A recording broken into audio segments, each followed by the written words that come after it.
All right, everyone, we're going to move on now to time cards. Now, of course, much of this is done on computers nowadays, whether you check in. A lot of people scan in and scan out of work, and of course, that uploads directly to a computer, maybe a spreadsheet.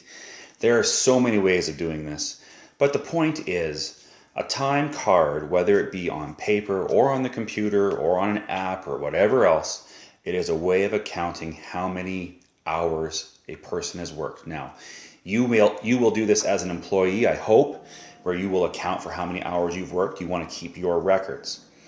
On the other hand, you may be the employer and you will want to account for how many hours your employees have worked. Like I said, in either case, both parties, the employee and the employer, everyone should be keeping track, because there are times when what the employee gets versus the employer, they just won't match sometimes. And that's where you need to have, everyone needs to do their homework and have their record keeping in place.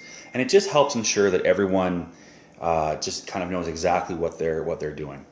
So a time card simply is this. It's where you account for how many hours you've worked, let's say per week or per day. And what we're tying into here is the lesson we just completed and how to calculate how many hours a person has worked.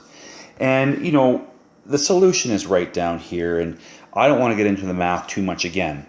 But the point is, a time card simply states how many hours someone has worked. And, this person, you have Monday through Friday, so, you have 2.5 hours here, and you have 3.25 hours here, and it all adds up. And it turns out this person works 16.5 hours in that week, or 16 and a half.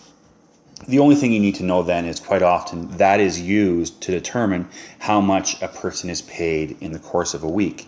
For example, it says here the person earns $14.60 per hour. Well, how many hours did they work?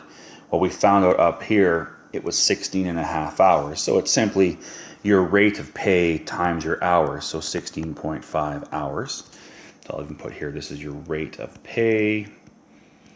And this is your hours, worked. And as you can see, that works out to give you $240.90. So I think, first of all, the math is not too difficult. You do need to know how to account for, how do you get this 2.5 or this 3.25? And that was more so accounted for in the last video. The math is not an issue here really, but maybe this is more one of those important life things where I'm saying to you, it is very, very important, whether you are the employee or the employer, you have to account for how many hours people have worked. And it's just important for so many reasons. And if you talk to people who are paid by the hour, or perhaps someone who owns a business, I'm sure this is a skill or a practice that they incorporate on a daily basis. We'll give you guys some practice now.